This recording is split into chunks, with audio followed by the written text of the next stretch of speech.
Bonjour à tous, on est ravis de vous accueillir pour ce lancement du Club Droit, ce premier événement, et on espère qu'il y en aura beaucoup d'autres. Donc, je me présente, je m'appelle Aïssé Kouganas, je suis conseillère en gestion de patrimoine et je suis la promo 2020 de mémoire. Voilà. Et moi, je suis Catherine Lelouch-Camoun, donc je suis une ancienne de Néoma à l'époque Sub de Corinthe. Et à l'époque, quand j'avais fait mes études de droit en même temps que l'école, bon, on n'était pas tellement nombreux à avoir un double cursus, mais maintenant, je pense qu'il y en a de plus en plus qui suivent cette voie et tant mieux. L'idée de ce club, en fait, c'est de rassembler les anciens, les étudiants, d'échanger sur des thématiques qui nous concernent tous, avec une base juridique, et surtout de s'entraider et créer aussi ce réflexe réseau à Néoma au travers de ces conférences. Voilà, donc pour aujourd'hui, pour lancer ce club, donc on a choisi un sujet concernant les influenceurs. Donc on s'est dit déjà que c'est un sujet qui mobilise d'abord énormément de personnes, puisque voilà, beaucoup d'influenceurs ont des communautés, que du coup ça entraîne une sorte de modification de la manière dont le marketing agit vis-à-vis à la fois des influenceurs et de la publicité. Et puis, il y a actuellement une actualité qui nous est donnée par une proposition de loi qui a été adoptée le 30 mars 2023 par l'Assemblée nationale et qui sera examinée le 9 mai devant le Sénat. Alors, ce qu'on peut dire en deux mots, c'est que cette proposition de loi, elle a été qualifiée de projet transpartisan. C'est-à-dire, je crois que vraiment tout le monde avait besoin d'un texte que tout le monde accepte de manière concertée, sans conflit, on va dire. Et c'est vraiment ce qui ressort des débats et de toutes les discussions qui ont lieu devant la commission économique. Et voilà, donc cette proposition de loi arrive dans un certain état finalement, et c'est pour cette raison qu'on a demandé à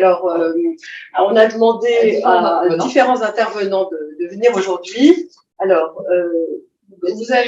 Donc, je vous présente Julie Ménard, qui est la directrice juridique de Combini.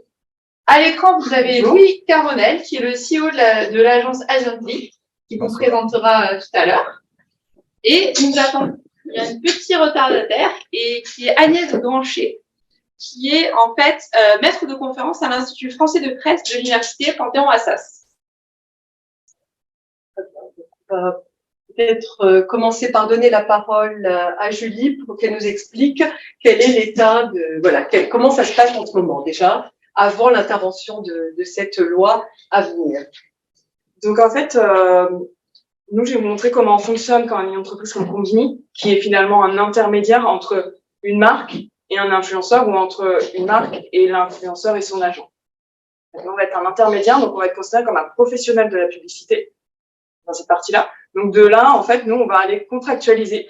On va contractualiser avec une marque qui va vouloir faire une publicité, et on va avoir pour travail, selon le brief, de trouver des influenceurs qui peuvent rentrer dans ce que souhaite le client, prendre contact avec eux. Donc, il y a des personnes au sein de notre société dont c'est le travail, de les contacter, de contacter les agents. Une fois que le client va avoir validé finalement l'influenceur, on va contractualiser. C'est-à-dire que là, on va contractualiser avec le talent ou avec son agent.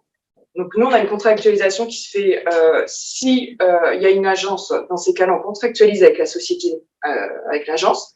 Si c'est un talent qui est auto-entrepreneur, on contractualise en direct. Par contre, si le talent ne rentre pas dans l'un de ces deux cas, on va devoir passer en agence de mannequin. Tout simplement parce que nous, il faut qu'on puisse justifier l'argent qu'on va sortir et lui donner un cadre légal. Donc là, on est déjà dans un contexte où on a déjà contractualisé en fait toute la partie influenceur. Et puis après, avant qu'une publicité du coup sorte, elle va être validée donc par le service juridique pour faire en sorte qu'elle va respecter toutes les réglementations ARPP, puisqu'on se base essentiellement sur les réglementations ARPP, notamment pour tout ce qui va être produits limités. Donc, on va avoir l'alcool, on va avoir les produits pharmaceutiques, tout ce qui a trait à l'environnement, pour faire en sorte qu'on soit vraiment dans les règles et qu'on ait toutes les mentions nécessaires pour justement que le consommateur puisse être conscient qu'il a une publicité devant lui et que les choses qui vont être dites dedans sont avérées. Peut-être tu peux nous dire la RPP. Ah oui, alors la RPP, désolé, c'est un langage habituel. C'est l'autorité, c'est ça, l'autorité de régulation de la publicité. En fait, c'est l'organe professionnel qui va agir sur plainte d'anonymes. Des fois, généralement, c'est anonyme, les gens ne voient rarement leur identité. Et en fait, vous-même, vous pouvez prévenir la RPP, faire un courrier quand vous estimez qu'une publicité ne va pas répondre à la réglementation ou aux recommandations. Voilà, donc c'est l'autorité qui du coup va s'occuper des plaintes, mais également venir poser les bases et les règles qui vont venir encadrer et professionnaliser la publicité aussi, avec un pouvoir de contrainte qui est assez faible, puisque elle va pas forcément, va vous demander un retrait, va vous demander des justifications, mais ça va rarement au-delà. Donc voilà, donc on fait en sorte de respecter ça, mais on a aussi notre obligation, c'est d'éviter les pratiques commerciales trompeuses qui peuvent arriver. Et là, on n'est plus sur un volet RPP. Là, on est sur des sanctions qui vont être un peu plus lourdes. Donc, nous, voilà comment on fonctionne déjà avec un influenceur, c'est-à-dire qu'il y a une sélection de l'influenceur qui est faite. Et ensuite, on contractualise avec la marque et avec l'influenceur et on nous pose un cadre légal, en fait.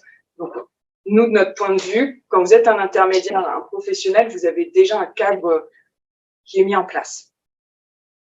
Du fait qu'on soit un professionnel. Je voudrais savoir à partir de quoi on est considéré comme un influenceur. Alors c'est justement. Alors ça, on va peut-être en parler dans voilà, parce que la loi définit un influenceur commercial et c'est Madame Granchet qui était un peu dans les encombrements Les autres, quand vous parlez de choisir, donc sélectionner les influenceurs, c'est sur quels critères? Alors tout simplement, on va aller voir les publications sur les réseaux sociaux, principalement Instagram, et on va regarder le nombre de vues, le nombre de personnes qui vont les suivre. Et la communauté qui va avoir derrière, le message aussi qu'il fait passer dans ses posts pour voir si ça peut correspondre aux clients, de manière à plus vous avez de vues, plus vous avez une grande communauté et donc potentiellement plus vous allez toucher de monde aussi. Toi, c'est quoi ton critère pour définir un influenceur? Parce qu'aujourd'hui, chaque société, chaque personne a sa propre définition d'influenceur. Toi, c'est quoi tes critères pour toi? Moi, je dirais que ça va quand même beaucoup se baser sur le nombre de vues qui est un premier critère, parce qu'on a besoin de toucher une cible. Donc, ça va être un âge et ça va être un nombre de vues. Si vous n'avez pas beaucoup de vues, pas beaucoup de followers, on va pas vous. Potentiellement, vous n'allez pas répondre à une demande de marché parce que vous n'avez pas un public forcément très large, très grand. Okay. Et c'est quoi le minimum? Pas vraiment de 100 000, 10 000, 100 000? Non, ça commence à 10 000. Ouais, mais après, ça va dépendre du client, ça va dépendre de la marque en face aussi et du budget. Parce que, en fait, il y a un budget qui va être alloué quand une marque vient vous briefer. Vous devez lui faire un devis. Et ce devis va devoir prendre en compte le talent si le client ne l'apporte pas. Donc, si on doit s'en occuper, il va falloir qu'on lui dise, voilà, c'est une vidéo. En fait, pour fixer un prix au-delà des vues, bien entendu, plus vous êtes exposé, et plus vous allez pouvoir faire monter votre prix, ce qui est tout à fait normal, puisque quelque part, c'est votre image. Ensuite, nous, ce qu'on va faire, c'est qu'une fois qu'on a vu les vues, on va regarder le nombre de réseaux sur lesquels c'est diffusé. Plus vous avez de support de diffusion, plus le prix augmente, parce que vous augmentez votre visibilité. C'est la même chose quand vous achetez un espace publicitaire sur TF1. Si vous l'achetez en heure de pointe, vous êtes plus cher que si vous l'achetez à 5 heures du matin. Bon, bah, plus vous allez avoir Instagram, TikTok, le réseau de l'agence, que ça va être sur le site de la marque, plus vous allez étendre, plus ça va coûter cher. Et puis la durée de la vidéo et la durée de la cession de droit. Si c'est une vidéo d'une sponsorisation de 3 semaines ou d'1 an, ça va vous coûter moins cher que si vous choisissez une sponsorisation d'1 an. Donc en fait, voilà, tout va dépendre en fait. C'est comme une session de droit assez classique. Vous devez prendre en compte le territoire, donc monde, sur les réseaux sociaux, la visibilité et la durée. Donc c'est un peu du cas par cas en fonction de ce que va vouloir le client. Merci Julie, on viendra. On va peut-être donner la parole à Louis maintenant pour que tu nous expliques comment ça se passe. Donc toi qui as montré une agence d'influence. Oui, bonsoir tout le monde. Alors, à la différence de Julie, nous, on a deux types de contrats. Nous, on représente des influenceurs en exclusivité, donc on contractualise avec eux justement principalement sur une influence commerciale où il y a un certain pourcentage qui va nous qui lie ces partenariats. Et vous m'entendez bien ou pas?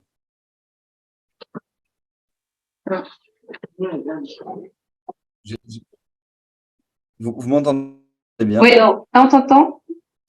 Reparle. Ok, C'est coupé. ouais, ça va mieux là? Ah. Reparle et un peu plus fort.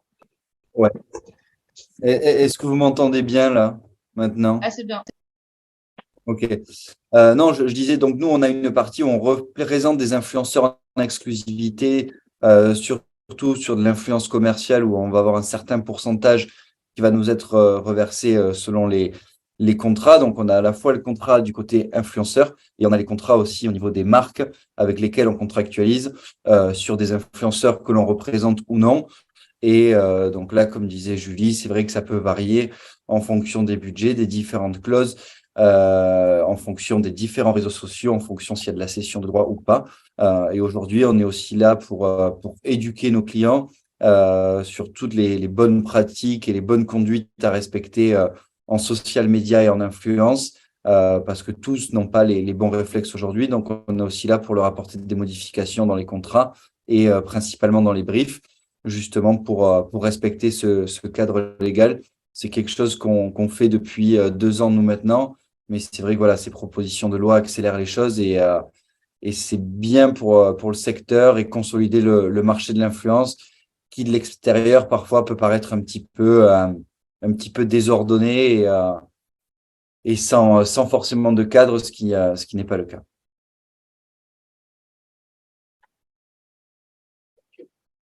Merci. Peut-être Agnès, maintenant vous pouvez nous expliquer la loi finalement. Qu'est-ce qui ce projet de loi, cette proposition de loi donc, qui est en. Bonjour, désolée pour mon retard. Alors, pour un bon juriste, je prends les textes. Les juristes sont des obsédés textuels, me disait mon directeur de thèse. Je suis un peu sceptique sur cette proposition de loi. La proposition de loi initiale me semblait assez claire. Je ne vais pas développer puisqu'on va aborder les thèmes après. Hein. Il y avait une tentative de définition de l'influence commerciale avec l'interdiction de certaines pratiques publicitaires, appelons-les un chat, qui correspondaient en gros aux dérives qu'on a constatées, donc certains chirurgie esthétique, produits financiers, enfin bon, un certain nombre d'interdictions.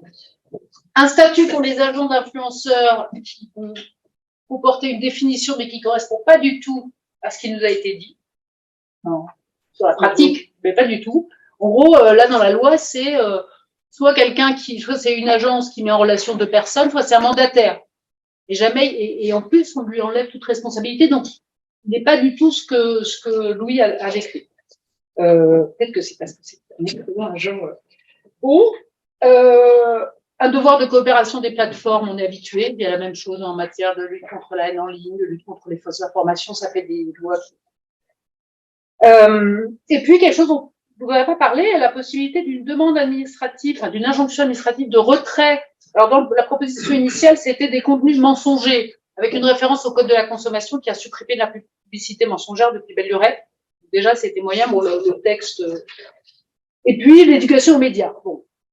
C'était assez clair. Alors, le nombre d'articles a été multiplié par 4 dans la proposition votée par l'Assemblée nationale, qui a un peu la même idée, sauf que elle prend les lois les unes après les autres et dit cette loi va s'appliquer aux influenceurs. Alors, en plus, il y a un article qui dit que les dispositions législatives et réglementaires relatives à l'encadrement de la publicité sont applicables à l'activité d'influence commerciale. Ça suffisait. Et alors après, on nous prend la loi de dispositions contre la publicité pour le tabac, l'alcool, etc. On nous les prend les unes après les autres, ce qui fait quelque chose de très indigeste.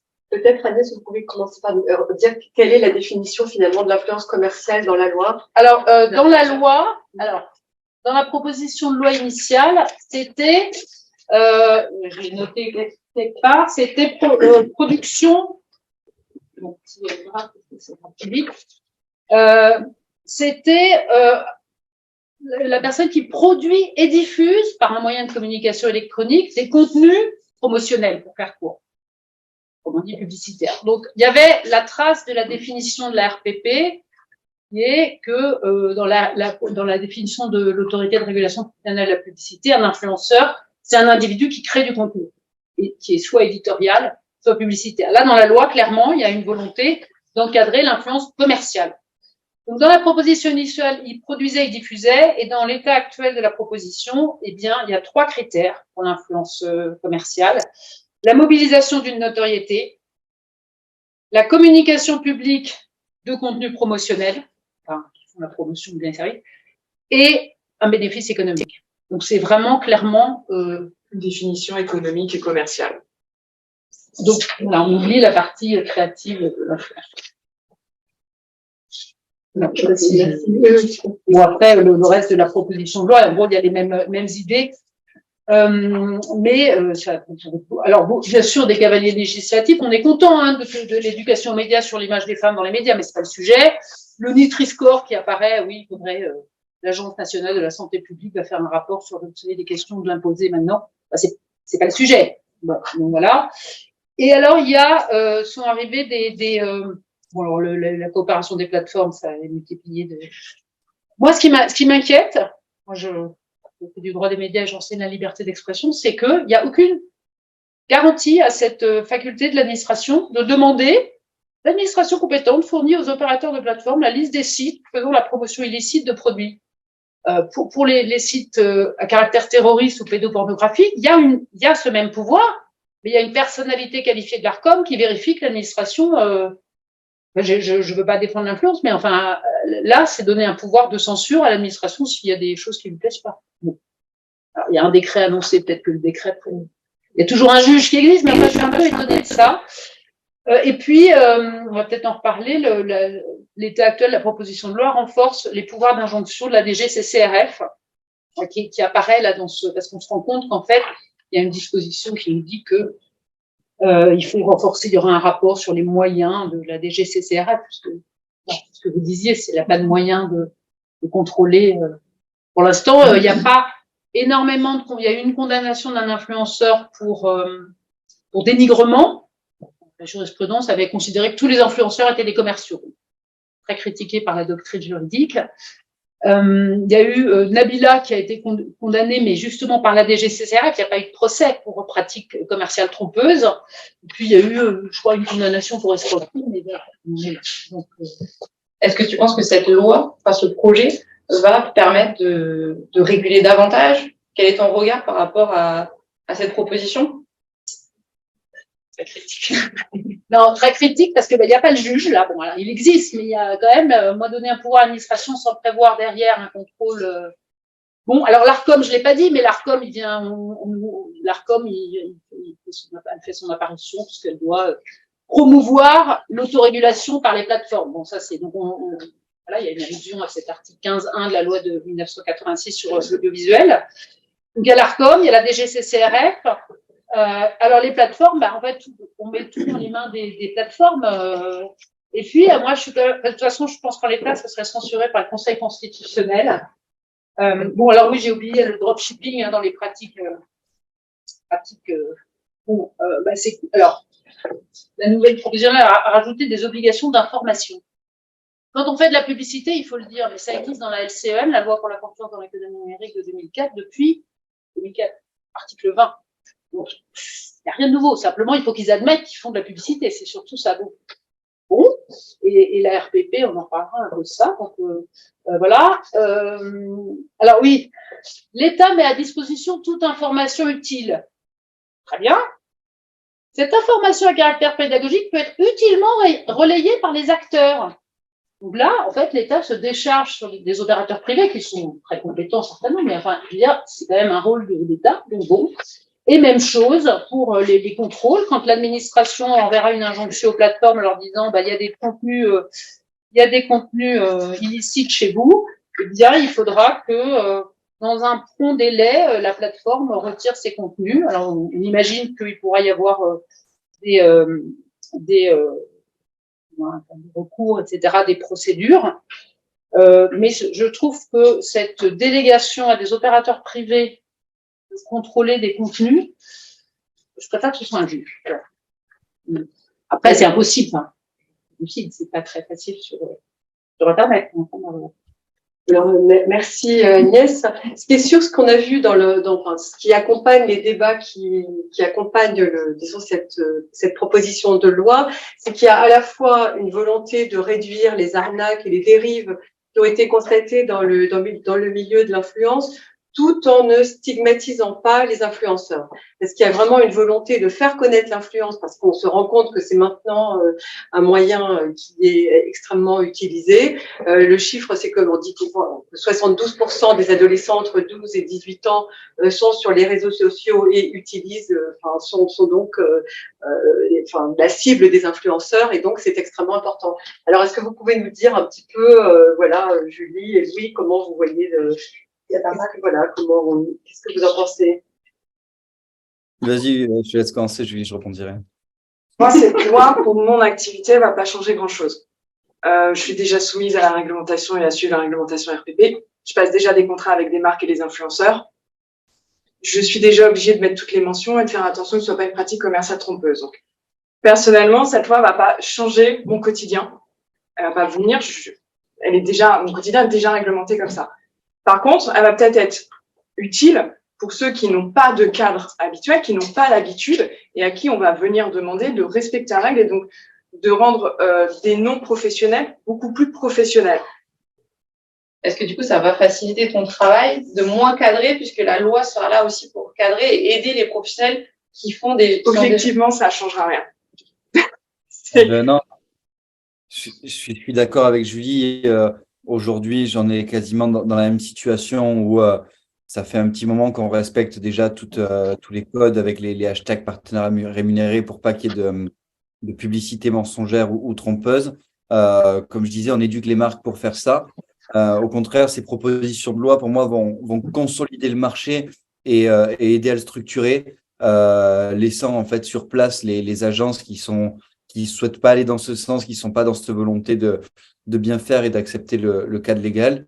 Et moi, j'y vois une opportunité business de mon côté, principalement pour les talents, les jeunes talents, jeunes influenceurs, pardon, qui se lancent, qui n'ont pas de cadre légal, de se rapprocher plutôt des agences pour être mieux encadrés et pouvoir travailler de façon plus professionnelle. Moi, c'est tout ce que je demande. Parfois, je traite aussi avec des influenceurs en direct pour des marques. Je me rends compte qu'ils n'ont aucune notion et je pense qu'il y a tout un cadre, toutes des formations à apporter. Donc, pour moi, ça va être bénéfique parce que je vais pouvoir récupérer justement des influenceurs et les accompagner. Mais en revanche, sur mon activité, ça ne va pas faire évoluer grand-chose parce qu'on, comme avec Julie, on essaye de faire du mieux possible et de rentrer dans le cadre légal de ce qui est déjà mis en place. Peut-être, Louis, tu peux nous dire un peu plus finalement ce que tu fais justement, puisque tu exerces déjà ce métier d'agent d'influenceur qui va apparaître officiellement finalement dans la loi qui va sortir. Et voilà, avec une mission, d'après ce qu'on a compris, tu as des missions qui sont plus larges que celles qui sont prévues par la loi. Donc peut-être tu peux nous raconter.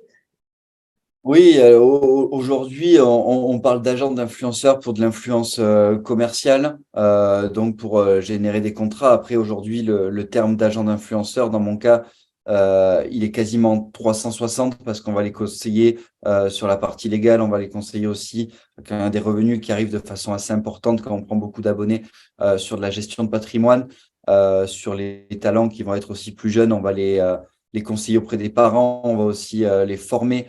Donc aujourd'hui, notre rôle est vraiment à 360 et c'est pas seulement d'aller leur amener des contrats, d'aller leur chercher des contrats, c'est vraiment faire de la prévention, les accompagner dans leur quotidien, les mettre en garde. Vous m'entendez? Je vois que ça frise. Ouais, vous m'entendez bien?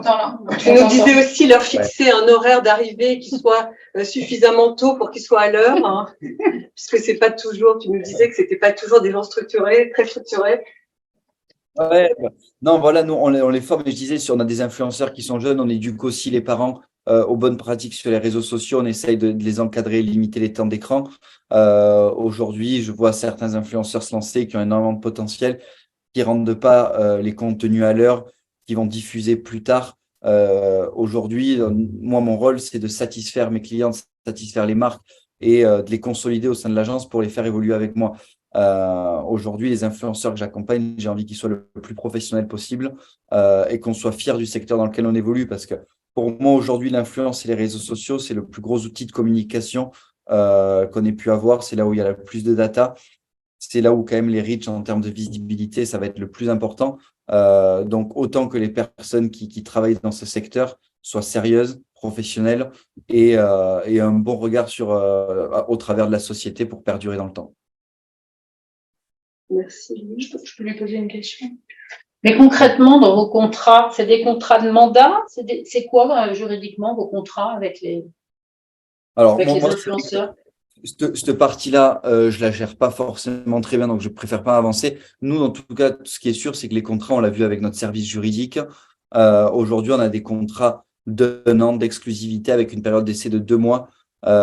Et on peut, en tout cas, le talent, s'il se sent mal dans l'agence ou s'il se sent trop oppressé, il peut la quitter. Donc, il y a de l'exclusivité sur les contrats, mais aucune obligation de renouvellement. On est là dans un premier temps pour les accompagner, qu'ils soient épanouis dans leur secteur et de faire de leur passion un métier professionnel. Donc, je dirais pas que c'est des mandats, on va dire que c'est des contrats de travail au final où il y a pas de rémunération fixe, hein, ça se fait au pourcentage en fonction des marques, mais ils sont assez libres. Il y a des clauses qui mentionnent que voilà, on peut rompre les contrats à tout moment si vraiment l'influenceur peut se sentir oppressé ou envie d'arrêter aussi les réseaux sociaux. Non, parce qu'à mon avis, la qualification juridique des contrats, ça va être une source de contentieux, parce qu'on nous dit qu'ils représentent et ils mettent en relation. C'est pas du tout la même qualification juridique. Et en plus, mais quand même, il y a ce que vous dites, c'est-à-dire qu'ils doivent défendre les intérêts des personnes, enfin, des influenceurs. Donc, à mon avis, ça, c'est une future source de contentieux. Oui, je voulais savoir quelle est l'importance du nombre d'influenceurs qui ont des agents. Et du coup, quel accompagnement pour les influenceurs qui en fait interviennent sans ces personnes, sans agence, etc. Et la deuxième question que j'avais, oui, en fait, c'est pas une question, c'est une observation, c'est que vous disiez qu'il y avait un relatif consensus sur cette proposition de loi. Entre tous les intervenants. Et j'ai entendu dire qu'il y avait quand même des influenceurs qui se désengageaient et qui estimaient que finalement, ils n'allaient pas adhérer à cette proposition de loi. Je voulais savoir où en est justement ce consensus. Voilà. Alors, il y en a qui ont signé, et puis il y en a le lendemain qui ont retiré leur signature en disant qu'on leur avait pas expliqué ce que voulait le projet de loi et tout. Après, pour moi, ce qu'il y a dedans, c'est ce qu'ils sont déjà censés faire, s'ils sont réglo. En fait, refuser ça, c'est refuser de dire que vous faites une pub et que vous gagnez de l'argent. Si vous le faites bien et que vous êtes bien conseillé, vous avez aucun problème à mettre que c'est un partenariat. Donc en fait, signer ça, la loi, elle fait pas 100 pages, hein, elle est pas non plus. On leur demande de respecter les recommandations de la RPP, qui ne disent pas que tous les produits, on le rappelle, ça vise certains produits. Ça vise certains secteurs.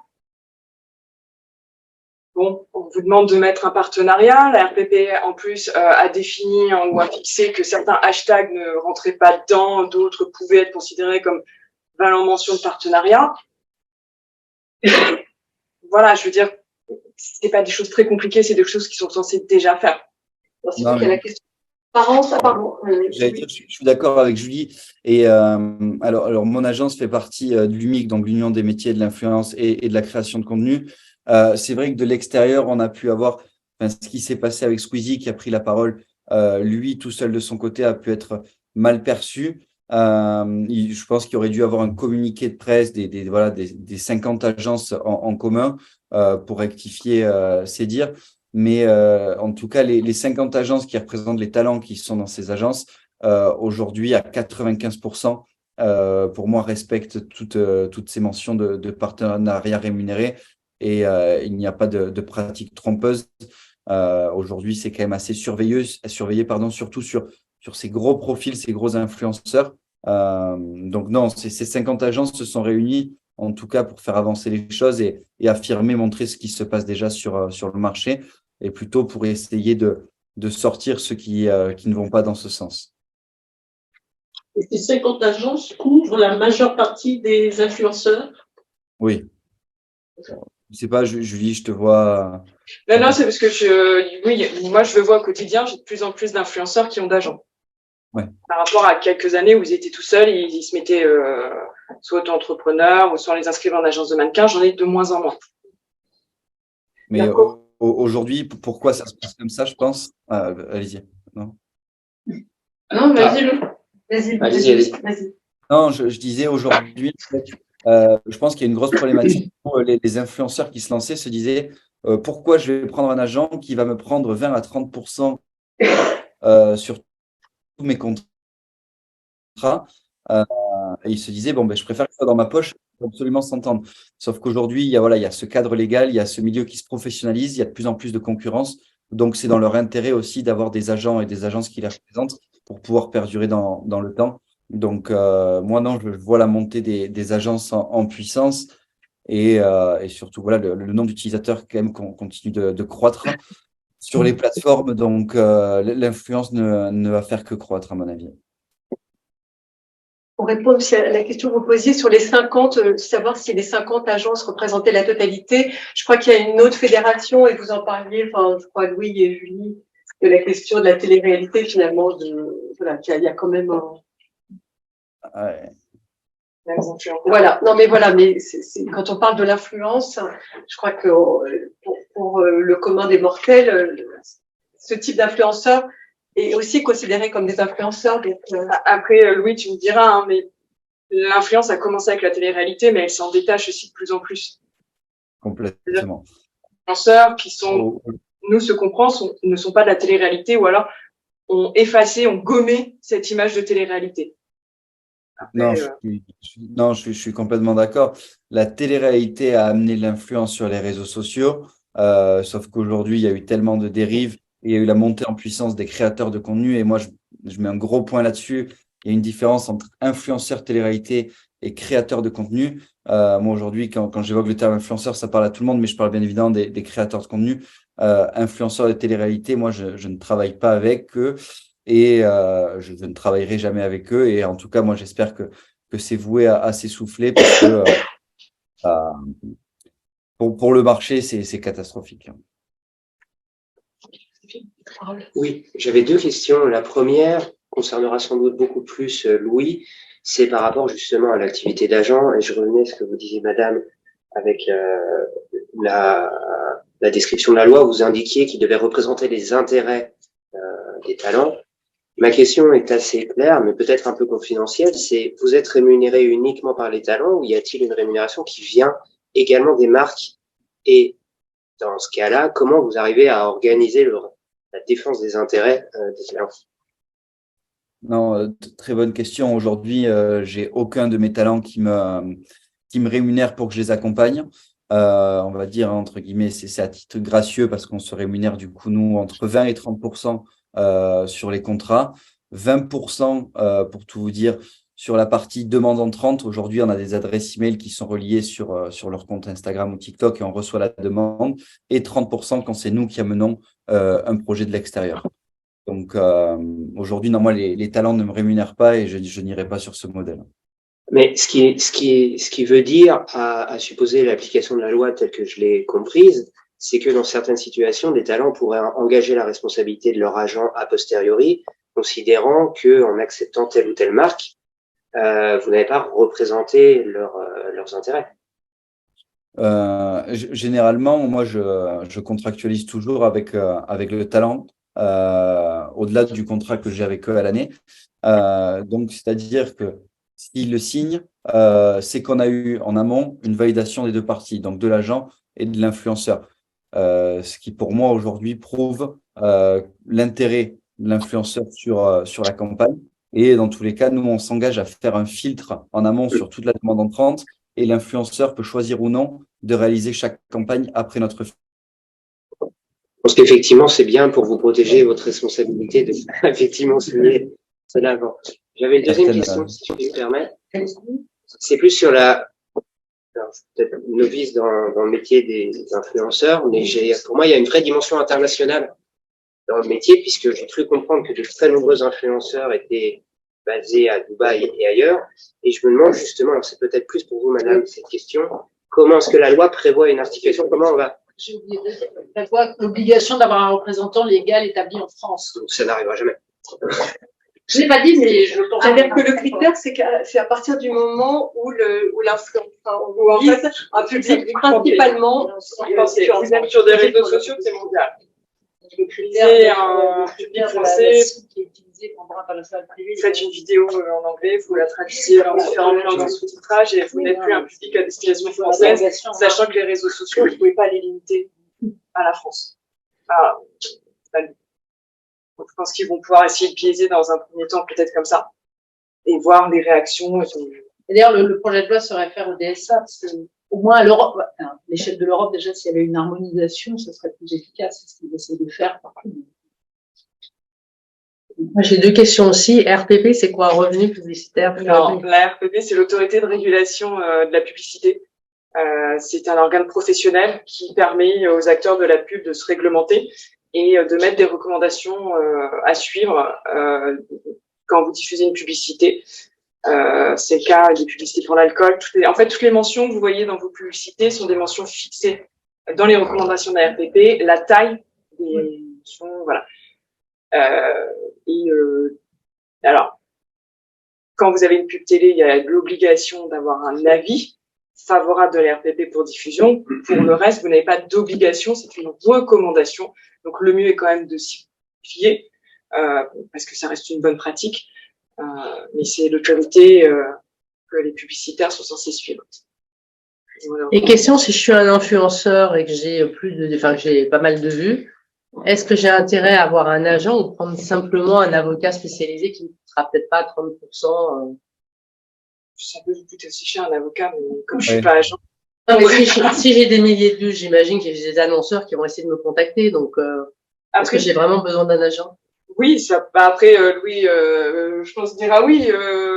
Moi, il faut répondre, je serais influenceuse étant juriste, je prendrais peut-être pas un agent, connaissant la loi, mais si vous la connaissez pas, que vous savez pas comment ça fonctionne, si vous voulez avoir une crédibilité auprès des marques, parce qu'une marque, elle investit, elle peut investir très cher dans son image de marque, donc elle ne veut pas de scandale, elle ne veut pas quelque chose qui pourrait lui nuire, c'est des investissements. Donc avoir un agent va aussi vous permettre de voir si vous voulez vous disperser partout, si vous voulez aller dans un type de marque, dans un secteur particulier. Mais ça, c'est bon. L'annonceur peut très bien mettre en contrat avec la réseaux sociaux, d'ailleurs, le pouvoir des marques. Oui. Elle se désengage parce que. Mais les marques mettent de plus en plus de critères quand elles passent par nous. On va se considérer agence de com. Elles vous mettent maintenant des annexes et des chartes. Le talent doit arriver à l'heure, donc on est obligé de mettre des horaires parce que s'il n'est pas à l'heure, c'est un coût de louer un studio.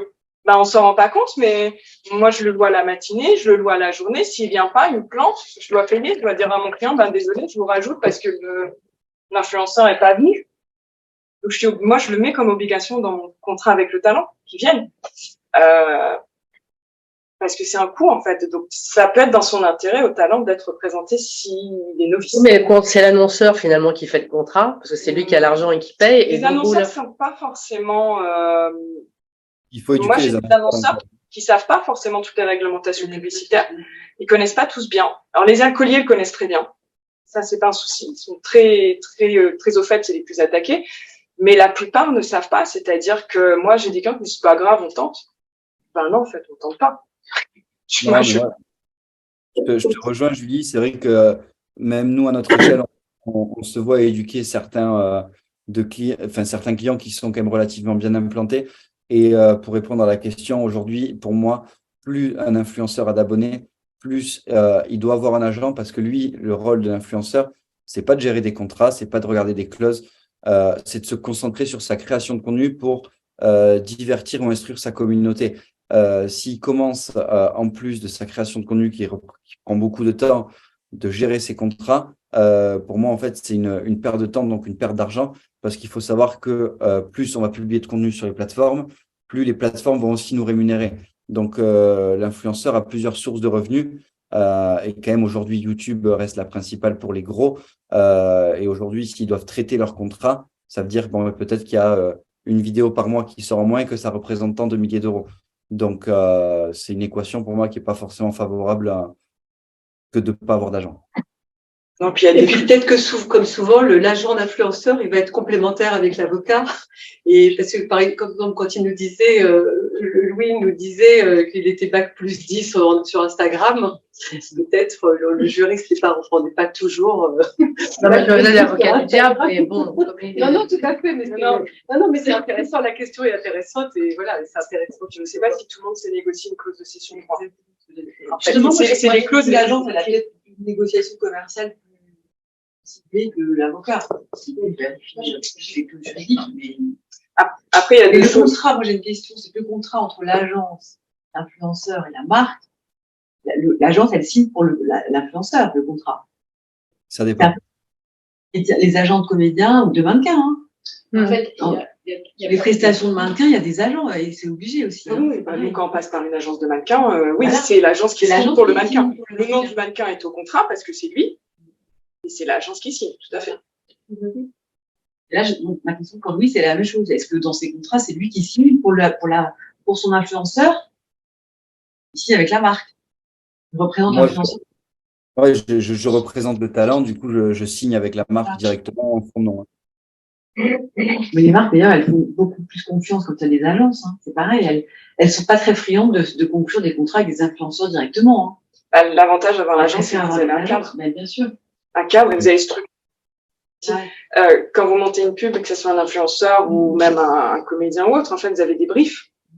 Et un brief, un avocat, je sais pas si c'est forcément comment ça se passe, comment gérer un créatif, comment gérer un influenceur, comment gérer des personnalités qui ont envie de donner leur avis pour une pub et gérer un client. Une marque, c'est elle qui donne l'argent. Donc, elle va vous dire, c'est moi qui paye. Donc, c'est comme ça, point. Sauf que si le talent ne veut pas, il faut bien quelqu'un qui règle le problème, sinon vous êtes bloqué, en fait, et vous perdez le marché. Est-ce qu'un avocat sait faire ça? Peut-être. Mais il va savoir rédiger un contrat, il va savoir négocier une clause. Maintenant, est-ce qu'il va savoir désamorcer des situations? Et la moyenne, c'est 30% de commission. Il y a combien d'agences en ce moment, enfin d'agents qui existent aujourd'hui? Je sais pas combien prennent les agents, parce que... Non, mais aujourd'hui, c'est entre 20 et 30% les commissions. En tout cas, c'est ce qui a marqué sur les contrats. Pour être honnête, c'est vrai que parfois, en fait, ça peut varier quand on récupère des budgets sur une campagne globale. Mais parfois, les marques nous rémunèrent un peu plus que ce qui est initialement prévu par le prix de l'influenceur. Donc, c'est vrai que les cachets peuvent augmenter. Généralement, nous, ce qu'on fait, c'est qu'on rétrocède aussi quand on est plus rémunéré une partie à l'influenceur en fonction des résultats qui sont atteints. Après, je sais que dans certaines agences, même de créateurs de contenu, les chiffres peuvent monter à 40 ou 50%. Il n'y a pas forcément beaucoup de transparence. C'est pour ça qu'aussi aujourd'hui, il y a ce que j'appelle un mercato d'influenceurs agences qui est assez fort parce que certains ont du mal à faire confiance et certains acteurs sont plutôt malsains là-dessus et préfèrent cacher les contrats. Ou là où nous, on est en totale transparence et où nos influenceurs nous demandent les contrats avec les marques, on les montre sans souci de confidentialité. Et en parlant de rémunération, puisque là on parlait des rémunérations des agents, en termes, Michael avait demandé, avez-vous connaissance des écarts de salaire? Donc j'imagine là, il parlait plutôt des influenceurs et se demandait si le marché se tendait. C'est-à-dire le marché des influenceurs. Non, vas-y. Non, pour moi, il se tend pas forcément. Aujourd'hui, j'ai vu le dernier chiffre dans Challenge, les marques vont continuer à investir massivement dans l'influence et les réseaux sociaux. Je pense que ça va faire que croître. Donc non, moi, je vois que c'est plutôt positif. Il y a pas forcément de tension et au contraire, voilà, les chiffres après les stratégies quand elles sont performantes, les marques renouvellent leur campagne assez facilement. Donc moi, en tout cas, sur ce sujet, j'ai pas à me plaindre et c'est pas ce que je vois non plus de façon générale. c'est sûr que dans le cas de l'influence de télé-réalité, oui, c'est tendu, mais sur la création de contenu, non, c'est plutôt bon signe. Il y a des chiffres finalement de ce que vous rencontrez, de manière J'ai courante. rien Pas des chiffres. Ça dépend de nous, ça dépend des budgets clients. Donc, Ouais, j'ai pas entendu la question. Je me demandais si vous pouviez donner des chiffres, je crois que c'était un peu la question. La question qui a été posée, oui. C'était des écarts de salaire, donc je pense aussi des influenceurs. Sous forme de rémunération. oui, il y en a forcément. C'est un peu si vous prenez quelqu'un qui n'est pas du tout connu et quelqu'un qui est connu, vous avez forcément un gap parce que vous payez une image, une notoriété. Non, mais tu peux C'est ça. Ça peut aller. Vous n'êtes pas connu. On vous prend dans une pub, on vous a inscrit en agence de mannequin. Vous avez un taux limite qui est fixé par le syndicat des mannequins. Le taux de prestat, c'est un montant. Voilà. Mais si vous prenez un influenceur, ça peut être 1000, 2000 et ça peut monter jusqu'à plus de 10 000. Parce que ça dépend aussi de la marque. Facilement. Si c'est une marque qui a un gros budget et qui va vouloir une production qui ressemble de plus en plus à des productions de télé ou à des mini-films, ça va être plus cher. Donc, ça va demander aussi plus d'investissement d'influenceurs. Si vous faites une pub en studio basique qui vous prend une après-midi à tourner, finalement, le plus compliqué va être le montage à post-prod. Donc, vous allez payer moins de talent. Donc, ça peut aller de 2000 à 10 000, pas beaucoup plus, mais Une question. Merci beaucoup, c'est passionnant. J'ai une question un peu plus pour Agnès. C'est possible. Vous avez évoqué tout à l'heure donc la loi, en l'occurrence, je vais revenir un peu sur le texte. En fait, il essaie de donner un cadre à l'influence commerciale, si j'ai bien compris. Donc, produit et diffusion de contenu promotionnel. Il n'y a plus produit maintenant. Dans la version adoptée par l'Assemblée nationale le 30 mars, c'est vraiment la communication. Ok. Et parce que vous faisiez un peu allusion à tout ce qui est en fait attrait à la publicité. Est-ce que j'ai essayé de pousser le truc, hein. Est-ce que ce serait pas plus simple si on disait l'influenceur c'est un agent de publicité en fait. Je sais pas quel statut ça a. Mais, le texte le fait. Alors après ils ont été prendre ils le fait en disant toute la réglementation de la publicité s'applique à l'influenceur. Moi justement je voudrais revenir là-dessus parce que le fait que la définition se limite à l'influence commerciale, donc qui est celle qui pose problème au regard de la publicité.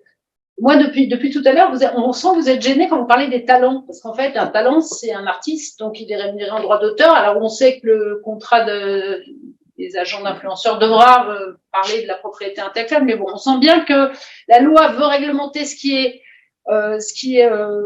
publicitaire, mais après, dans le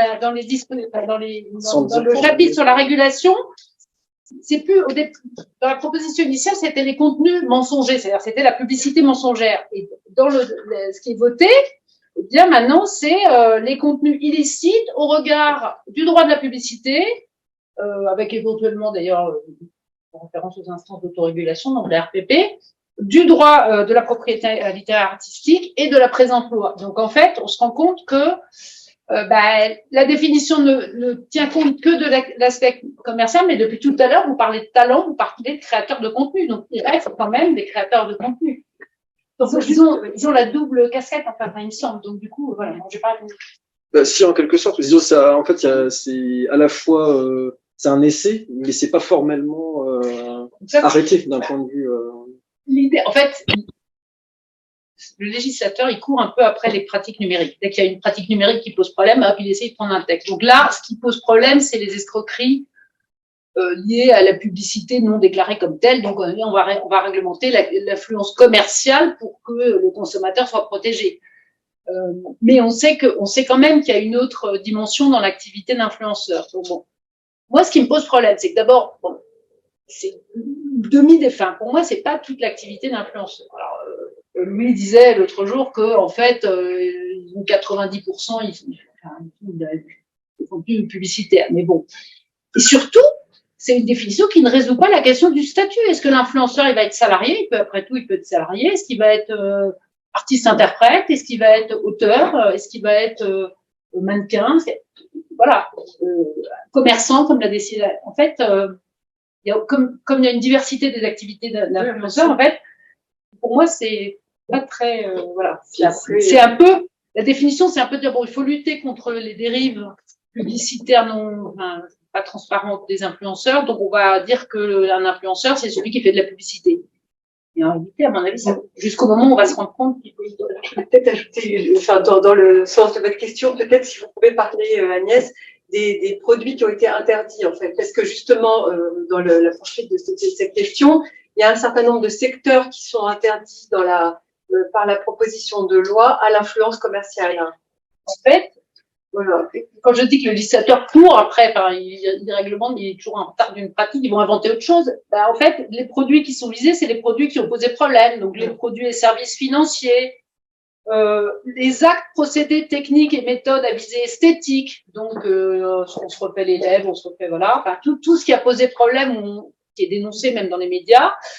Les produits illicites et contrefaisants, donc quand même, les atteintes aux droits des marques, parce que ça, oui, il y en a qui ont, sans savoir, mais qui ont promu des produits qui étaient des contrefaçons, les jeux d'argent et de hasard, bon, il y a une loi qui réglemente, donc j'ai peut-être pas tout dit.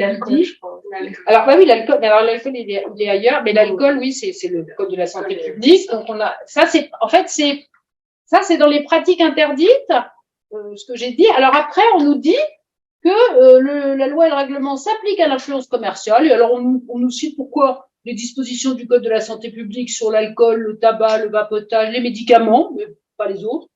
Alors, on voit ressortir les denrées alimentaires trop gras, trop salés, trop sucrés. Et en fait, c'est un peu, on a pioché à droite à gauche l'image des enfants. Alors, la loi, enfin, c'est un peu du grand n'importe quoi. Soit on dit, le droit de la publicité s'applique aux influenceurs, c'est la communication publique, comme à la télévision, bon. Est-ce que ça, c'est pas fait dans le projet, en fait? Parce que ça aurait pu permettre de simplifier pas mal de choses. Mais dans la proposition initiale, il y avait juste l'interdiction des pratiques. Pourquoi celle-là? Parce qu'il y a eu Nabila qui a conseillé des produits, les influenceuses de mode, conseillent de faire tout, machin, etc. Bon, passons. Donc en fait, voilà, mais c'est un peu. C'est la réponse au phénomène, mais c'est pas, il n'y a pas de réflexion sur le statut lui-même, en fait. Il n'y a aucune réflexion. Mais jamais. C'est un peu dommage. C'est bien le problème. Ça viendra peut-être après. Ils ont des textes de circonstances, quoi. Surtout pour le numérique. Le législateur, il rame, il court derrière. Et donc, dès qu'il y a un problème, alors ça a été le happy slapping, après ça a été l'usurpation d'identité numérique, après ça a été le lunch porn, et voilà, à chaque fois, il y a des discussions nouvelles. Et là, on sent que, voilà, les produits interdits, c'est ceux qui ont posé problème. Donc, bon, voilà, contrat financier, enfin, j'ai pas détaillé tout voilà. On ne sait pas pourquoi tout d'un coup, la loi qui protège l'image des enfants, on dit ah oui, il faut que les influenceurs la respectent. Ah, oui. En fait, dans toutes ces pratiques, c'est déjà des pratiques qui étaient interdites par d'autres lois. Oui, c'est ça. Que ce soit sur des plateformes ou autres, la loi s'appliquait quand même. Alors, pour l'alcool, moi, je reste persuadée qu'il y a un problème parce que la publicité pour l'alcool, elle est autorisée là où elle n'est pas interdite. Elle a été autorisée notamment sur les services de communication publique en ligne, autrement dit sur Internet, à condition que ce ne soit pas des sites destinés à la jeunesse, ou des sites d'associations sportives. Mais il y a quand même certains influenceurs, notamment les influenceurs de télé-réalité que vous semblez mettre. Non, mais j'entends. Leur public, il est quand même. Alors, c'est pas des sites destinés à la jeunesse, mais il est quand même très jeune. Donc, il y a un vrai problème sur la publicité pour l'alcool, moi, me semble-t-il. Puisque il y a un certain nombre de choses qui ont été reprises, mais avec un pouvoir de sanction différent, puisqu'il y avait une recommandation pour la publicité digitale de l'ARCOM sans pouvoir de sanction. Donc, c'est pas forcément étonnant que ces produits-là aient été repris, ces secteurs aient été repris, avec maintenant une brigade d'influence et des sanctions qui sont prévues par la loi dans 15 agents. Moi, le jury de déontologie publicitaire là, de la RPP, c'est le name and shame. Et en fait, je me dis, une marque, comme disait Julie, ils ont tous maintenant, s'ils sont condamnés, ils ont tous une ligne dans leur comptabilité. De toute façon, par rapport à ce qu'ils vont gagner, c'est pas grand-chose.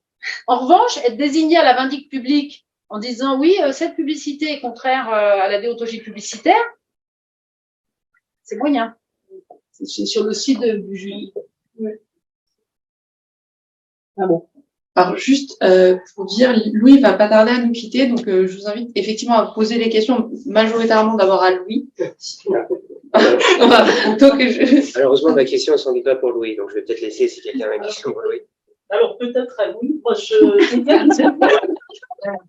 oui, il y a eu des influenceurs de plus en plus jeunes, et donc même qui sont des enfants. Et je voulais savoir justement comment ça se passe dans la relation notamment avec une agence et par rapport à la protection de l'enfant également, puisqu'on a vu des parents qui sont abusifs aussi. Comment ça se passe en ce qui concerne ces enfants qui sont influenceurs en fait, et avec de gros, enfin un nombre d'abonnés impressionnant. Non, c'est vrai que ça a été une partie, moi, que j'ai vu émerger. En fait, aujourd'hui, les influenceurs sont de plus en plus jeunes et maîtrisent de mieux en mieux en fait les codes des réseaux sociaux et les algorithmes, ce qui leur permet en fait de fédérer des communautés assez rapidement. Aujourd'hui, pour les influenceurs de moins de 16 ans, donc nous, on se limite à une collaboration par mois parce que pour moi, c'est pas des panneaux publicitaires, ça reste leur passion. Après, c'est sûr, voilà, il y a l'intérêt financier, mais ça, après, c'est vu avec la Caisse des dépôts. Et pour ceux qui ont plus de 16 ans, et entre 16 et 18 ans, en fait, il y a une émancipation sur une auto-entreprise, justement, où ils peuvent percevoir de l'argent. Il y a toute une démarche à faire avec les parents aussi. Mais voilà, après, nous, on limite énormément le nombre de partenariats chez les jeunes. Et c'est surtout, en fait, on éduque aussi les parents en disant que l'activité principale reste l'école. Nous, on a une influenceuse de 17 ans. On s'est fixé des règles avec les parents. S'il n'y a pas un tel seuil de moyenne qui est atteint, généralement, on bloque les opérations commerciales de notre côté. Comme ça, on veut pousser, nous, en tout cas les influenceurs, à être performants à l'école et aller au bout de leurs idées. Et ce qui est bien aujourd'hui, c'est que j'ai quand même pas mal d'influenceurs qui poursuivent leurs études et en parallèle font de la création de contenu parce que c'est ce qui leur plaît, mais ils s'assurent entre guillemets un backup. Aujourd'hui, j'en ai un qui est en Master 2 d'ingénierie, en alternance, et qui se retrouve avec 1,3 million d'abonnés sur TikTok, avec des salaires où il pourrait vraiment arrêter de travailler. Mais aujourd'hui, voilà, il a cette volonté-là d'aller au bout, et moi, je suis reconnaissant en tout cas de ce qu'ils font. C'est pas le cas de tous, on est d'accord, mais en tout cas, nous, on essaye aussi d'être en lien avec ces pratiques. Du coup, j'ai une question dans cette dynamique. Est-ce que vous avez des considérations éthiques sur les produits qui sont pour les partenariats? Ouais. Non, déjà, nous, tout ce qui va être dropshipping, on le fait absolument pas. On filtre énormément, c'est-à-dire que si je reçois produits financiers, chirurgie esthétique, je bloque directement. En revanche, moi, j'ai une position, par exemple, sur le vin où j'accepte sur les partenaires avec le vin. Mais en revanche, je vais proposer que des influenceurs qui vont avoir moins de 5% de mineurs dans leur audience. C'est-à-dire que chaque promotion, du coup, sera destinée à majoritairement les 25-45. Je ne sais pas si vous m'entendez bien ou pas. Alors, est-ce que tu peux redire tes dernières phrases? En gros, Louis choisit des influenceurs qui vont avoir une part d'audience de mineurs ou de jeunes à peu près de moins de 5%, ce qui fait que la cible n'est pas mineure. Pour l'alcool. Il n'y a pas du tout de... Donc Louis, là, je ne sais pas s'il va nous entendre. Là, je pense qu'il a... Lui, apparemment, son agence a imposé elle-même des règles... voilà, de conduite, en fait. Excusez-moi, je suis parti sur... Il n'y a pas de réglementation, notamment du travail des mineurs, parce que les influenceurs mineurs, moi je fais un parallèle avec les comédiens, je connais un peu plus ce statut, mais les mannequins mineurs, il y a des règles, ils ne peuvent pas tourner plus de tant d'heures par jour ou par semaine. Voilà, ils doivent être assistés avec un prof l'école. Le directeur d'établissement est impliqué dans la décision il peut dire, non, moi, j'accepte pas que cet enfant quitte l'école pour tout son âge. Enfin, là, il n'y a pas du tout de règles comme ça. Apparemment, lui, il se les fixe, lui, dans son agence, mais il n'y a pas de loi qui réglemente, en tout cas, le travail des mineurs sur ces plateformes ou sur. Là, c'est prévu. Là, dans la loi, La loi de 2020, il y a l'agrément, il y a l'agrément. Bah, c'est la fameuse loi du 19 octobre 2020 visant à encadrer l'exploitation commerciale de l'image d'enfants de moins de 16 ans sur les plateformes en ligne. Donc, c'est le régime du mannequinat. Sur l'autorisation administrative. Après, est-ce que du coup, ça impose un emploi du temps et tout, là, j'avoue que. Normalement, s'ils reprennent les dispositions avec les horaires, les jours où vous pouvez pas en faire, en fonction des différentes tranches d'âge, vous avez moins de 13, entre 13 et 16, plus de 16 ans. Et là, est-ce qu'ils sont obligés d'avoir une agence pour les mineurs? Alors, je sais pas le cas pour les prévoit beaucoup. En fait, beaucoup de parents soit ils ont une autorisation, soit ils passent par une agence agréée. Donc, soit c'est une agence de mannequins. Voilà. Soit, en fait, c'est un agrément de l'État. Donc, la famille va créer une société. Et on demande un agrément à l'État. Alors, je sais pas ce qui est prévu dans la loi, mais actuellement, vous avez des seuils de revenus. Si vous dépassez un certain seuil, il faut l'agrément. Si vous êtes en dessous, il ne le faut pas. Qui déclare, c'est les parents. Et consignation, c'est 90% des sommes sur un compte que jusqu'à la majorité du mineur. Mais le problème, c'est que la plupart des parents ne connaissent pas ces règles, ne le savent pas, et pas vu, pas pris, quoi. Beaucoup sur les mineurs, beaucoup quand même. Alors, juste à dire, c'est pour ça que c'est important quand même de savoir à partir de combien d'abonnés on est influenceur, parce que finalement, ça monte en fait plus ou moins rapidement, et on se retrouve, alors je parle de ceux qui sont concernés, mais ils se retrouvent influenceurs finalement sans savoir, en fait, ça se fait très en fait, je peux pas dire progressivement, mais au fur et à mesure. Ils deviennent influenceurs sans même connaître toutes les responsabilités qu'il y a derrière. Et donc, moi, je pense que ça serait important quand même, peut-être que la loi dise, je ne sais pas si c'est vraiment, ça aurait des conséquences. La loi, elle encadre aussi les parents, parce que honnêtement, là, les 16-18 ans, les mineurs, c'est souvent les qui sont derrière. Et puis, ils deviennent surtout influenceurs à partir du moment où il y a des marques qui viennent les voir. Pour sinon, c'est juste du contenu. C'est ça. Le signal, c'est d'être sollicité par une marque. Donc, c'est surtout sur les marques qu'on devrait mettre la responsabilité. Ouais. Normalement, ils sont censés, les marques, demander l'agrément aux familles. Ils sont censés se rapprocher des familles pour demander si vous avez un seuil, est-ce que vous avez l'agrément et tout. Combien le font, comment. De toute façon, le mineur, il n'a pas la capacité juridique pour signer un contrat. Non, c'est les parents. De toute façon, il faut l'autorité parentale, donc les deux parents ou le représentant. Par rapport à la proposition de loi, on parle beaucoup de la marque et de l'utilisation de l'image de la marque. Quand je vois les influenceurs, je le vois à titre perso, quand on demande quelque chose à des partenaires, des prestataires, il faut toujours que ça passe par la conformité, par les juridiques, parce qu'il y a une charte d'image. On ne fait pas ce qu'on veut quand on diffuse l'image de la marque. Et aujourd'hui, quand je vois les influenceurs, j'utilise un produit, c'est super, il y a un code promo, emballé, c'est pesé. Est-ce que dans la proposition de loi, justement, il y a quelque chose qui prévoit qu'à un moment, quand on utilise l'image de la marque, eh ben, cette marque est bien au préalable, fait en sorte qu'il y ait une charte, que ce soit passé au crible de la conformité, des juridiques. Il est prévu le respect des dispositions du livre 7, L700 et quelques sur la contrefaçon de marque, qui régit le droit des marques. Mais après, si dans le cadre du contrat avec un influenceur et un agent, etc., la marque, elle donne son autorisation, c'est le principe.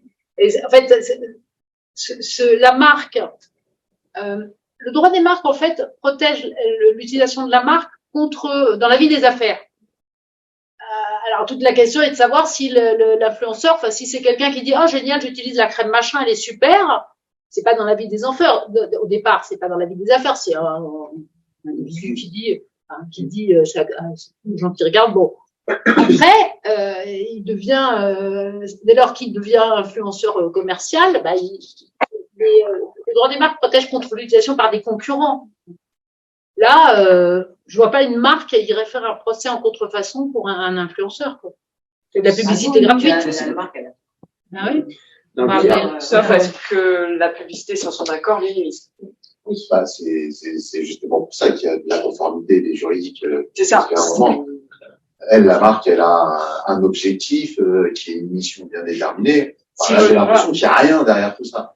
Il y a un code promo, on va laisser peser. En fait, on n'a pas besoin c'est pas parce qu'il y a une nouvelle pratique de communication publique d'un contenu publicitaire qu'il faut adopter de nouvelles règles. Enfin, le législateur, il n'a pas compris que.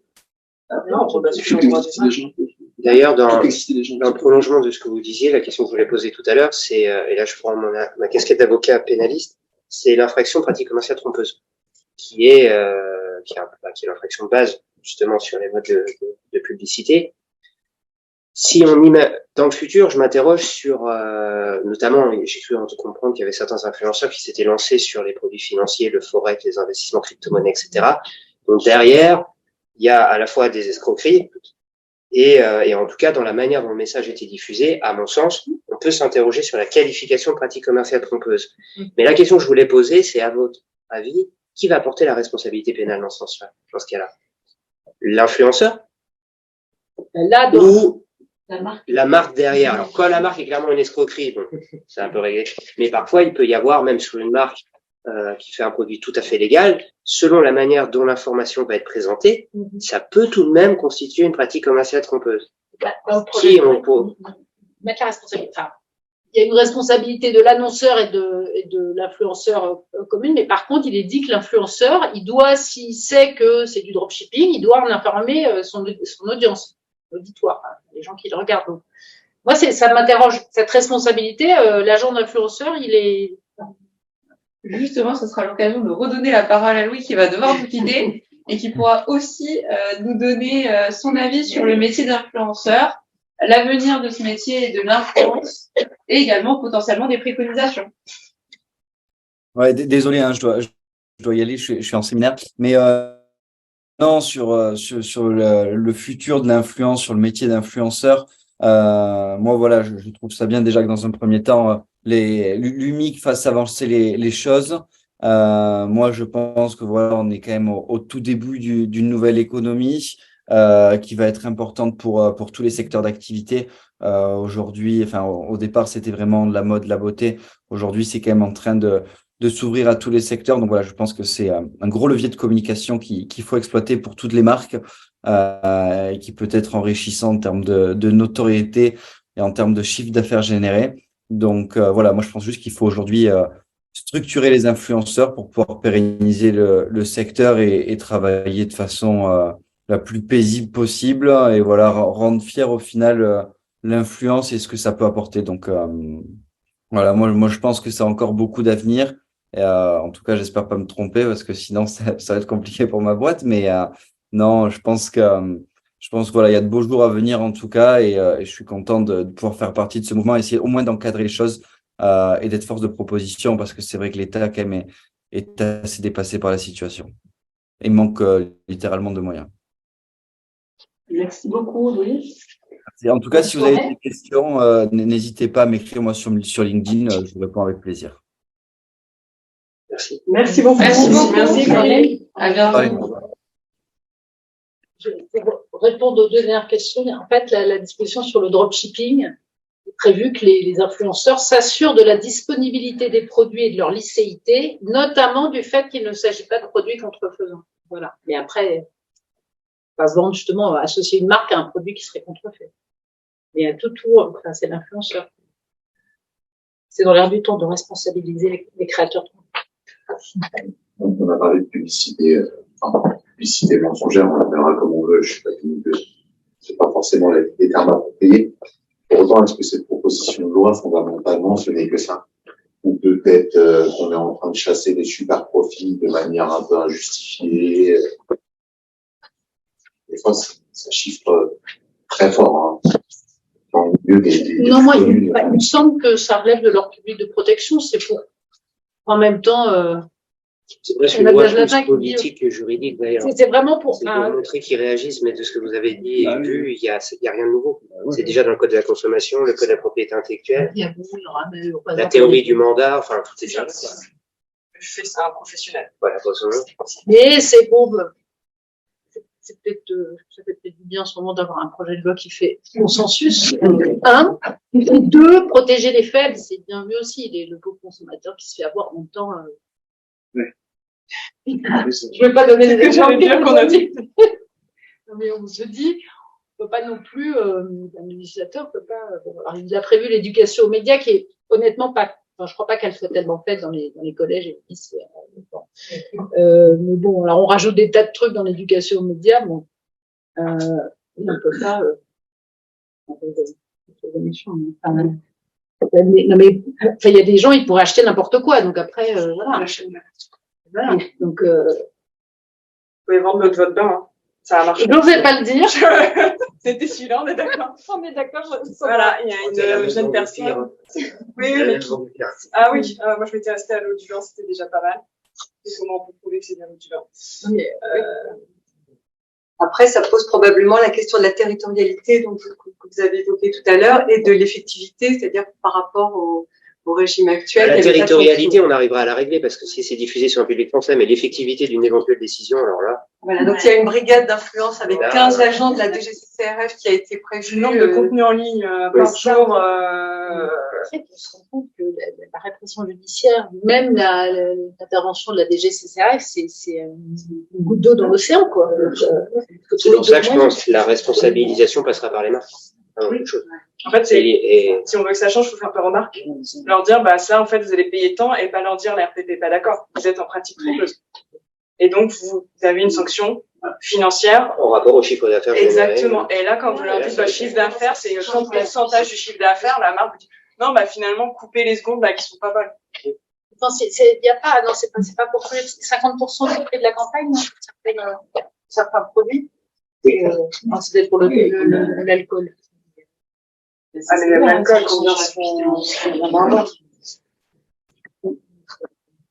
Peut-être si vous pouvez dire un mot sur la transparence, enfin, l'exigence de transparence, parce que qui est reproché beaucoup aux influenceurs pour le moment.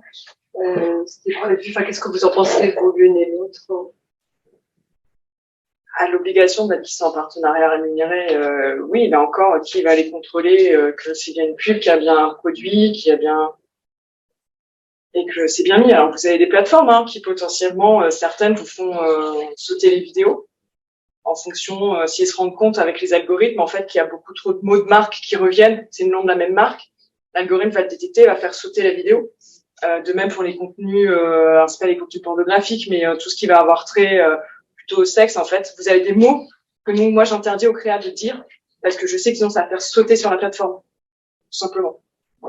Parce que la plateforme, elle va reconnaître 2 ou 3 mots, elle va les entendre régulièrement. Alors c'est pas du tout pornographique, ça n'a rien à voir, c'est juste un vocabulaire qui va sortir et votre vidéo, elle va sauter. On a interdit tous les gros mots. Oui, il y a les gros mots, parce qu'en fait, certains réseaux sont quand même à destination des plus jeunes. TikTok, à destination des plus jeunes. Donc en fait, ils vont mettre des algorithmes qui, un peu comme une musique qui passe, vous avez striké une musique parce que vous n'avez pas les droits dessus. En fait, c'est des algorithmes pareil pour les mots, pour les images aussi. Donc, s'ils se rendent compte que c'est un partenariat parce qu'un nom de marque revient trop souvent, ou ça se fait déjà. Des clients qu'on prévient nous en disant là ça va sauter si vous dites comme ça. C'est pas illégal, c'est juste que la plateforme va vous la faire sauter. Je crois qu'il y avait une question, un bandeau, mais mais là encore, oui. En fait, c'est le législateur essaye de répondre à des choses qu'on lui a dites. Donc, d'abord, vous savez, l'abus des comptes individuels de formation, là, où il y a des gens qui ont vendu qui ont raté bon, bref. Et donc, cette disposition sur les obligations d'information afférentes, donc j'ai déjà dit que la LCN le prévoyait, donc, et puis la RPP depuis très longtemps, la recommandation de communication publicitaire digitale à l'époque, elle date d'il y a longtemps. Et donc là, dans cette obligation d'information, il y a un truc sur les promotions de formation professionnelle et puis les denrées et les produits manufacturés, là, parce qu'on lutte contre l'obésité, et puis les images retouchées parce qu'on lutte contre l'anorexie. En fait, le législateur, il part un peu dans tous les sens pour des choses. Moi, ce que je vois, moi, je fais partie de la population qui regarde encore la télévision, et les placements de produits, il y en a tout le temps et il n'est pas indiqué. Il devrait y avoir un P. Il n'est jamais indiqué. Donc, moi, je me dis, bon, les influenceurs, on leur dit, mais vous signalez pas les contenus publicitaires, mais même les chaînes de télévision, disaient qu'en fait, ils n'en avaient rien à faire, enfin, que, C'est d'autres choses à faire. en que fait, l'ARCOM, hein. voilà. C'est donc- peut-être différent si le produit il est juste placé derrière le talent ou si le talent est dans une démarche vraiment de mise en avant du Il produit. y a quand même une réglementation adaptée par le normalement. CSA en son temps. Un film qui fait beaucoup de placements de produits, hein. On peut pas avoir un ordinateur à la télé sans que ce soit un Apple avec la pomme, hein. Je suis désolée. Et on les voit jamais. Enfin, on va passer à la Jamais. télé. Jamais. Donc, je vais Déjà, pas... si j'arrive à leur dire diffusez pas ça, c'est un miracle. Donc, leur dire vous mettez un P, déjà, mettez-moi le moins de 16, s'il vous plaît, le diffusez pas à cette horaire-là, ça serait sympa. Parce que je viens d'avoir le CSA au téléphone, il est pas content. Donc, imaginez de leur dire vous mettez un P, ça va être quoi, en fait, la conséquence derrière du CSA? Bah, sauf si vous avez fait un autre média, vous l'avez dénoncé parce que les médias se dénoncent entre eux, pas se leurrer. Ouais, ils appellent le CSA, je comprends pas, j'ai vu ça l'autre jour sur la chaîne, mais vous nous aviez dit non à nous. Voilà. Après, c'est pour protéger le consommateur aussi. Le consommateur, quand il va avoir un P, il va rien comprendre. Non, bah non. Pourquoi c'est quoi, j'ai un P sur mon écran, là? C'est quoi? Déjà, l'audio-description, il sait pas trop quelle est qui. Oui, enfin, les moins 16, moins 12, moins 18, il sait, il a compris. Oui, ça, oui. C'est parce que c'est relativement nouveau. Bah, c'est sûr que c'est normalement obligatoire dans tous les clips qui comportent des placements de produits. Il y en a beaucoup. Mais ça doit être obligatoire dans toutes les durées des clips. Bon, bref, ça pour dire qu'on fait un procès. En fait, on essaye de protéger les gens qui raisonnent pas beaucoup lorsqu'ils sont, je sais dit poliment, ça va. Oui, j'avais un autre mot en tête, mais quand ils sont devant leur influence. Non, mais je disais des choses, c'est vraiment une espèce de fascination que moi j'explique pas. Enfin bon, ils perdent leur on veut les protéger, alors on dit à les influenceurs, il faut mentionner le caractère publicitaire, mais c'était déjà pour les contenus sponsorisés par les États étrangers, bon, on peut imposer des obligations. Après, est-ce que c'est le cas? Est-ce que franchement, c'est vraiment le cas? Je ne sais pas. Et quelle est la proportion des gens qui sont vraiment à voir? Parce que quand même, maintenant, on sait bien qu'avec toutes les fake news, les fake... Non? Moi, ce que j'ai lu dans le rapport de la RPP, là, de l'Observatoire sur l'influence responsable, c'est que, en fait, ceux qui ne respectent pas, c'est les influenceurs. Il y en a, c'est les petits influenceurs. C'est pas ceux qui ont des grandes audiences avec qui ils travaillent. Parce qu'il y a une responsabilité marque derrière. Donc, bon, ceux-là, il faut leur. Donc ça, c'est après le public. Mais j'entends des choses sur les mineurs, etc. que soit je suis naïve, soit. Si la marque derrière est une marque responsable, normalement, il n'y a pas de problème. Moi, ce qui m'inquiète, c'est les influenceurs, notamment ceux basés à Dubaï, qui proposent des produits exotiques. Notamment, je reparlais des crypto-monnaies parce que j'ai lu quelques dossiers comme ça. Eux, c'est un vrai problème. Parce que derrière, c'est une boîte, c'est une vaste escroquerie. Ils la proposent, ils la mettent en avant. Et là, il y a des vrais gens qui sont à voir. Si on a une vraie marque derrière, les risques, ils sont quand même mesurés. C'est ce que je me dis. Normalement, quand j'achète en ligne, je me dis bon. Est-ce qu'il y a des questions encore? Parce que... Non? Non? Juste une dernière question, mais en termes de chiffres, parce qu'il y a tellement de contenu sur les réseaux. Quel est vous avez une idée du pourcentage des vrais influenceurs par rapport à... Honnêtement, non. Je fais les contrats, je fais des pubs, c'est déjà En fait, c'est difficile à savoir. C'est difficile parce que nous, on va travailler qu'avec des influenceurs où on fait attention, on vérifie derrière et autres. Donc après, combien il y en a, le nombre d'influenceurs, entre guillemets, qui pourraient rentrer dans cette définition, je sais pas lesquels. Il n'y a pas d'étude du marché.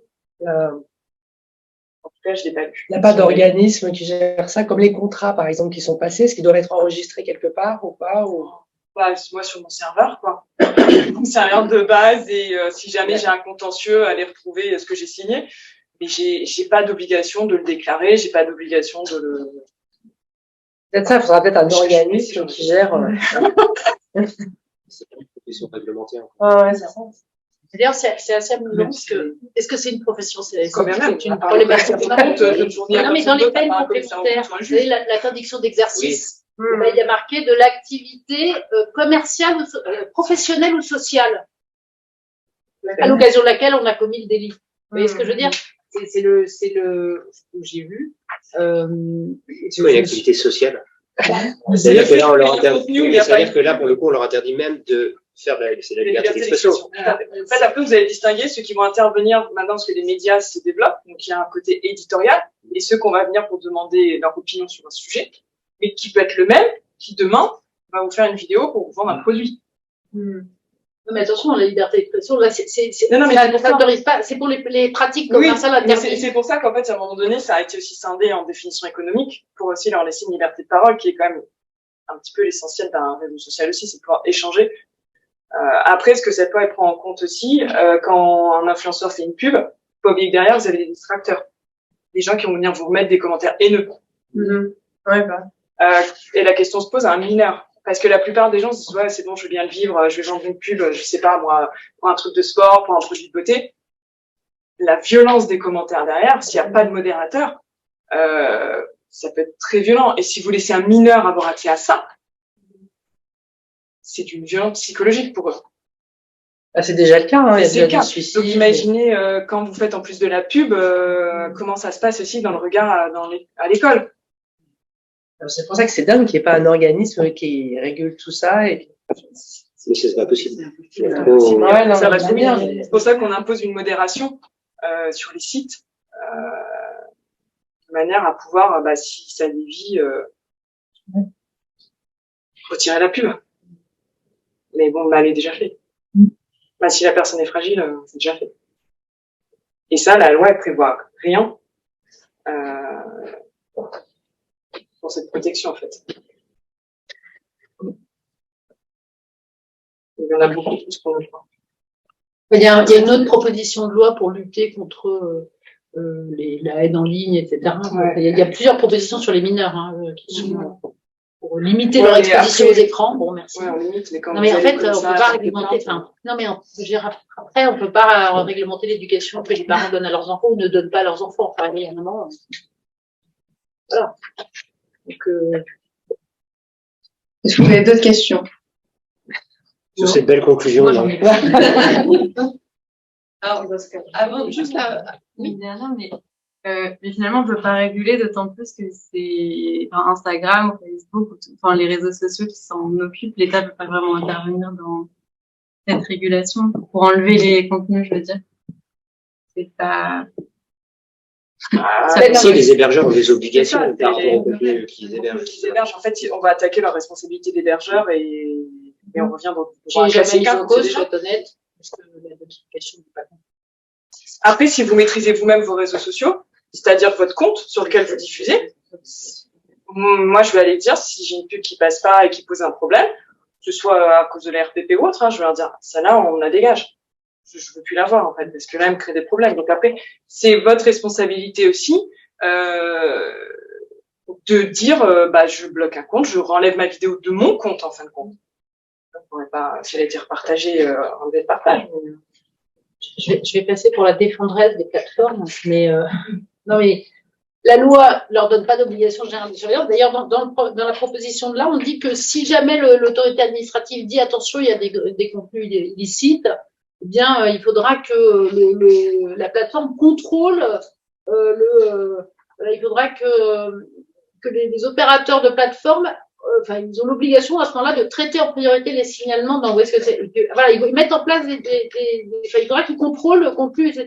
Bon, on en fait des censeurs. Donc, soit, alors, il faut changer la loi et dire qu'il n'y a plus cette responsabilité limitée, bon, même si on dit qu'il y a quelques obligations de contrôle, mais fondamentalement, il y a rarement la responsabilité d'une plateforme mise en cause.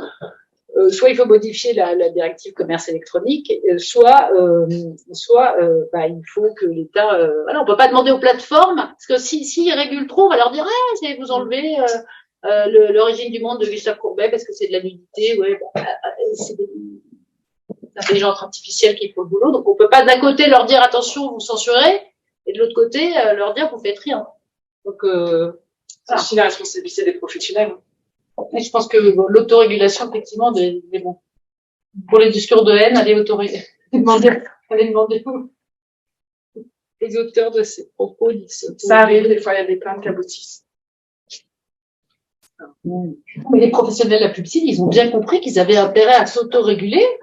Les images de marque aussi, hein. Ça leur évite que l'État vienne trop s'estimer. Oui, et puis une fois que vous êtes fait choper une fois, ils reviennent voir régulièrement ce que vous faites, ils vous respectez. Pas assuré. Vous avez un courrier de la RPP, vous pouvez être sûr que dans les mois qui suivent, vous en avez d'autres. Et c'est pas fondé la plupart du temps. C'est comme les contrôles fiscaux, quoi. Ça, c'est ça. Non, mais c'est vrai, c'est-à-dire qu'on va regarder, et puis après, on va vous laisser tranquille un moment, et puis voilà. Très bien. Si vous n'avez pas d'autres questions, on vous tenait à remercier déjà les intervenants d'être venus, et également vous d'être venus. Sachez qu'on va avoir un after work aussi en juin, pour vous permettre aussi d'échanger, où vous serez évidemment conviés, pour avoir un petit cadre à bâton rompu également. N'hésitez pas à nous faire des retours sur ce que vous avez pensé de ce club droit, des sujets que vous aimeriez d'être traités. J'en ai parlé en début à certains. Donc n'hésitez pas à nous faire un retour, comme ça nous aide à faire grandir ce club et à le faire évoluer. Et ensuite, on va pouvoir passer à un petit moment de convivialité. Voilà, et on va remercier aussi alors ceux qui sont en Zoom, qui ont assisté à la soirée en ligne. On remercie aussi beaucoup Marion Morato, qui nous aide à organiser et qui le fait avec beaucoup de sympathie, et c'est vraiment très agréable de travailler avec elle. Alors donc on a prévu, comme vient de le dire Alizé, un after work peut-être en juin, et le thème de la prochaine soirée, qui sera vidéoconférence, table ronde, sera sur les modes de règlement des litiges et notamment la médiation. À l'automne, on n'a pas encore fixé la date. Voilà, on vous remercie beaucoup. Et puis voilà, vous pouvez déguster le champagne de Néoma et le cocktail pour ceux qui sont là. Merci beaucoup.